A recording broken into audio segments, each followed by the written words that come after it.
ሰላም ጤና ይስጥልኝ። ይህ በጉለሌ ክፍለ ከተማ ኮሙኒኬሽን ጽፈት ቤት በየሳምንቱ እየተዘጋጀ የሚቀርብላችሁ ሳምንታዊ አበይ ዜናዎች ናቸው። ከዜናዎቹ ጋር እልፊዮስ በትረ ነኝ። አብራችሁን ቆዩ። በጉለሌ ክፍለ ከተማ አስተዳደር የ2018 ዓመተ ምህረት ከተማ አቀፍ የ6ኛና የ8ኛ ክፍል መልቀቂያ ፈተና በተለያዩ የፈተና ጣቢያዎች በሰላም መጠናቀቁ ተገለጸ። በማስጀመሪያ መርሃ ግብሩ ላይ የአዲስ አበባ ከተማ ትምህርት ቢሮ ኃላፊ ዶክተር ዘላለም ሙላቱ፣ የጉለሌ ክፍለ ከተማ ዋና ስራ አስፈጻሚ አቶ ወልዴ ወገሴ፣ የጉለሌ ክፍለ ከተማ ትምህርት ጽፈት ቤት ኃላፊ አቶ ባርኬዴቲ፣ ሌሎች የከተማ የክፍለ ከተማና የወረዳ አመራሮች በተለያዩ የፈተና ጣቢያዎች ተገኝተው ፈተናውን በማስጀመር ተማሪዎችን አበረታተዋል። በከተማ አቀፍ የ6ኛና የ8ኛ ክፍል መልቀቂያ ፈተና በሁሉም የመፈተኛ ጣቢያዎች ሰላማዊ ሆኖ በመሰጠት የተጠናቀቀ ሲሆን ለዚህም ሁሉም አቀፍ የቅድመ ዝግጅት ስራዎች መሰራታቸውን የጉለሌ ክፍለ ከተማ ዋና ስራ አስፈጻሚ አቶ ወልዴ ወገሴ ተናግረዋል።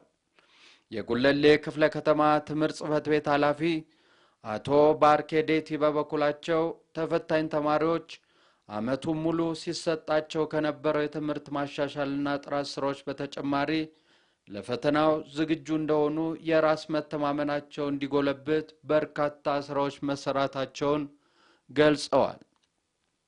በክፍለ ከተማው በተለያዩ የመፈተኛ ጣቢያዎች ፈተናው ፍጹም ሰላማዊ በሆነና በተረጋጋ መልኩ መጠናቀቁ ተገልጿል።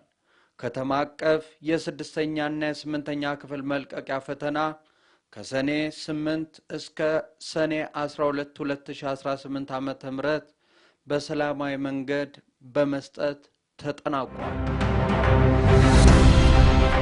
የጉለሌ ክፍለ ከተማ ኮሙኒኬሽን ጽፈት ቤት ከክፍለ ከተማው ከተማ ውበትና አረንጓዴ ልማት ጽፈት ቤት ከክፍለ ከተማው አካባቢ ጥበቃ ጽፈት ቤት ጋር በጋራ በመሆን አካባቢ ጥበቃ ለዘላቂ ልማት በሚል መሪ ሐሳብ የንጣይቅ መድረክ አካሄደ። በመድረኩ ላይ የጉለሌ ክፍለ ከተማ ኮሙኒኬሽን ጽፈት ቤት ኃላፊ ወይዘሮ ሰርካለም ተፈሪ እንደተናገሩት የኮሙኒኬሽን ጽፈት ቤት በክፍለ ከተማው የሚከናወኑ ማህበራዊ፣ ኢኮኖሚያዊና ፖለቲካዊ ጉዳዮች ዙሪያ መረጃ ከመስጠት ባለፈ የህብረተሰቡን የመልካም አስተዳደር ችግሮችን ነቅሶ በማውጣት መፍትሄ እንዲያገኙ በተለያዩ የኮሙኒኬሽን አግባቦች በጉዳዩ ዙሪያ የሚመለከታቸውን አካላት በማገናኘት እየፈታ ይገኛል ብለዋል።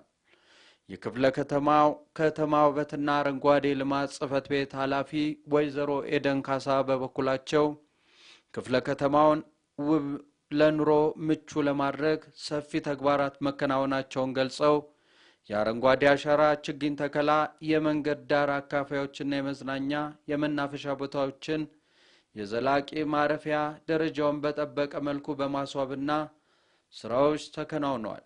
የቀዳማይ ልጅነት ፕሮግራም የህፃናት መጫወቻ ስፍራዎችን በተለያዩ ወረዳዎች ድጋፍ በማድረግ መሰራቱን በትኩረት ማከናወኑን ገልጸዋል።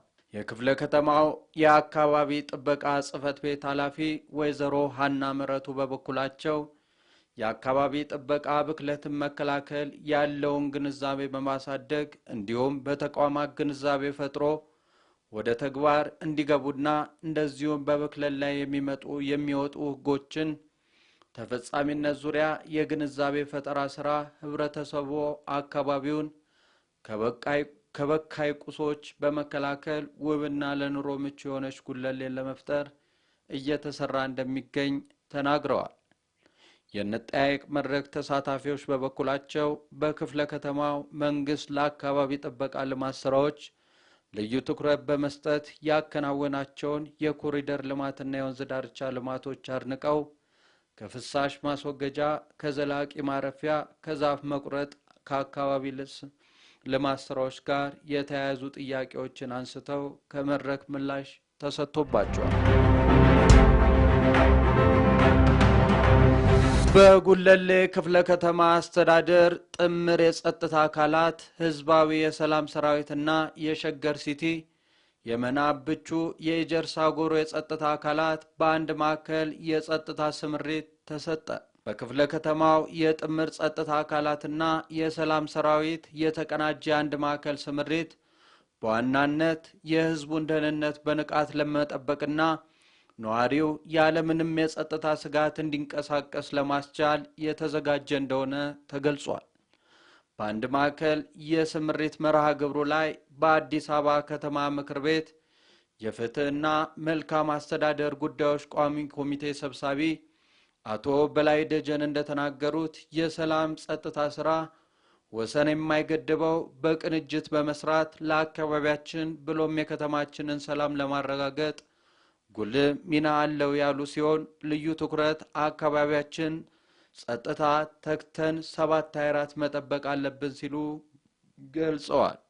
የጉለሌ ክፍለ ከተማ ዋና ስራ አስፈጻሚ አቶ ወልዴ ወገሴ እንደተናገሩት ሰላም የሁሉንም ትብብር የሚፈልግ ዋነኛ ጉዳይ መሆኑ ህዝባዊ የሰላም ሰራዊት አባላት ከመደበኛ የጸጥታ መዋቅር ጋር ተቀናጅተው በመስራት አስተማማኝ ሰላም ማረጋገጥ መቻሉን ጠቅሰው የሰላምና ደህንነት ተግባራችን እንደ ሁሉ ጊዜው ተጠናክሮ የሚቀጥል ይሆናል ሲሉ ተናግረዋል።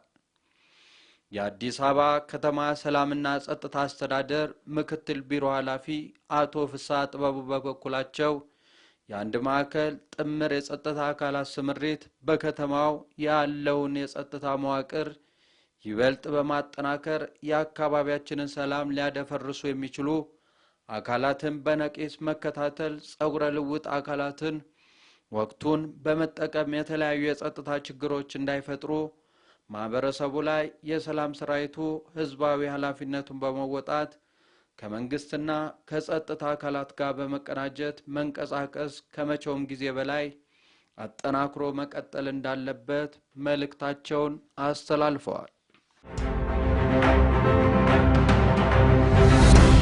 ሳምንታዊ አበይ ዜናዎቻችን ይህንን ይመስሉ ነበር። ለተጨማሪ መረጃ የማህበራዊ ሚዲያ ድረገጾቻችንን ይከታተሉን። መልካም ሳምንት።